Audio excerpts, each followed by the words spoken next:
Welcome to Hot Take. Aylee and I take on SU Sports Debate. Three of our most controversial takes going from mild, medium to hot about Syracuse athletics with a twist. As our takes get hotter, we test our mettle by explaining our hottest take after taking a hot sauce shot to the head. So Aylee, like I said, I know you're getting a little qualmy about it. Are you ready to kick this thing off? I can smell the hot sauce and it's making my stomach feel some type of way, but I think let's just hit the ground running and we'll get started with our mild take. So to start it off, De'Asia Fair is the best basketball player on campus. I know there's a lot of talented men's players, not dissing them at all, but she is reliable. The team needs her. She has been averaging this season already 19 points. Last season was 22. So she's already where she left off last season, and she's picking up right where she left off. And her lowest points scored this season was only 9. So she's still contributing to the team on her worst nights. And she has a lot of assists, a lot of steals, and every basketball coach will tell you defense turns into offense. And it's clear that Coach Legette-Jack saw that, which is why she brought her down when she came to transfer. No, her main competition for that title, I would assume a guy in Judah Mintz has 0 postseason appearances as an Orange versus De'Asia already has one, right. And like you said, in Coach Jack's first season. So you got your mild take out of the way. Let me get into my mild take. As a former defensive lineman, I could potentially be biased, but regardless, I think this is a guy that's worked really hard and deserved to have some postseason recognition for this. Kevon Darden deserved to be on an all-ACC team. This is a guy that less than 2 years ago wasn't even a scholarship player, but after getting that scholarship awarded to him by former coach Dino Babers, this is a guy that has started 25 consecutive games for a top 25 defense in the mob. Not only has he been productive, not only been reliable, he's been productive. This is a guy that led SU and was second in the conference in sacks from an interior defensive lineman with 5. Not only that, he was a menace against the run too.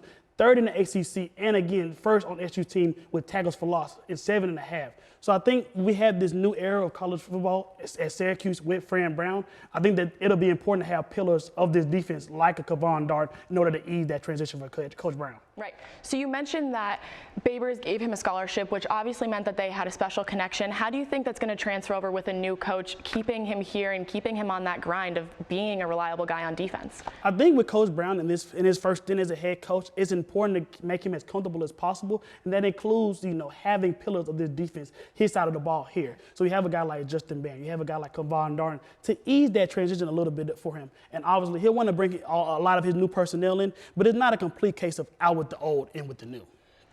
Okay, I agree with you. I'm here with you. I don't think these have been too hot yet. They haven't been hot enough, so we're going to take it up a notch to the medium level. Going to mine. JJ Starling's been a bit of a bust. I know it's early in the season and there's a lot of adjusting to do with all these transfers and the young players and the new coach.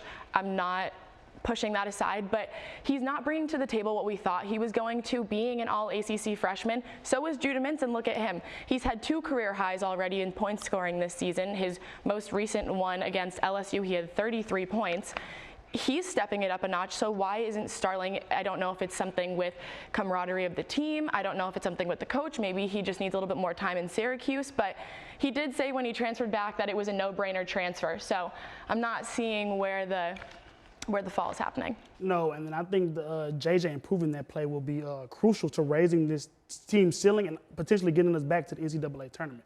So going off of your medium point, jumping into my medium point, with a little bit of the disappointment of play from JJ Starling, I believe a guy in Chris Bell has been SU's second best player. This is a guy that is our best shooter thus far, shooting over 36% from 3. And with a team that lacks the spacing that SU does, that has been crucial for getting guys like Judah and JJ space in the paint to be able to create and finish in the paint. Not only about his shooting, but he has been improved as a defender. He was tasked in the Maui Invitational with guarding Tennessee's best player, Dalton Connect, and he did an admirable job holding Connect to under 50% shooting and forcing him to some really tough shots. So it's not the player that we expected, but I think in a guy like Chris Bell, who had that marked improvement from his freshman to sophomore year, a thing that we expected from JJ Starling, that could be an unexpected piece of growth that could also push this Steelers team upward as well. I completely agree, and having Starling not fitting in as well as we thought gives Bell that space to come in and make a name for himself and put himself into that starting line, hopefully. Exactly.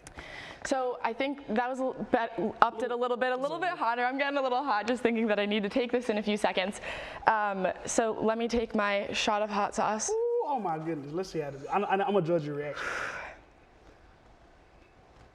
Ooh, now that's hot.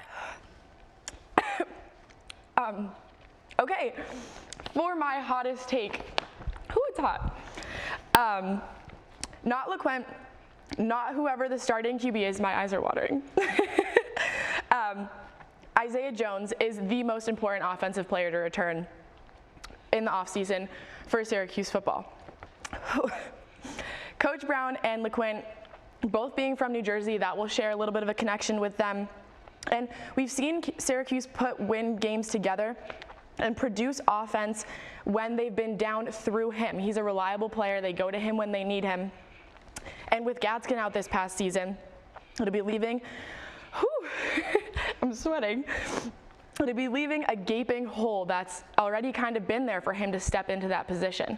And having been at some of the preseason practices, I believe that he was a guy that was ready to break out not only this year, but last year as well. So he's had a little bit of injury concerns coming to Syracuse since he came from JUCO. But I think that he's a guy, if he can stay on the field, he could be the best weapons threat that we have for this team. He's also a great guy. I've had a couple classes with him. He sits next to me. We chatted up.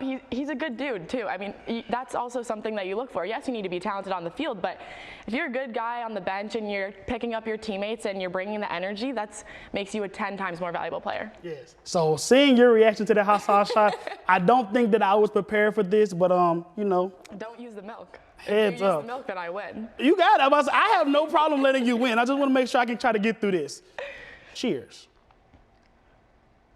It's not as bad as you think. It kind of just hits you all at once. Ooh. And then hit like a Mike Tyson jab. Yep, there you go. Point 3, the hottest for me. You ain't playing. Fran Brown is already a better fit for SU than Dino Babers ever was.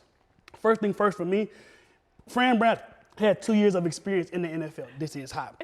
With the Cincinnati Bengals. And, a lot of these guys that come to a Power 5 program want to get to the NFL.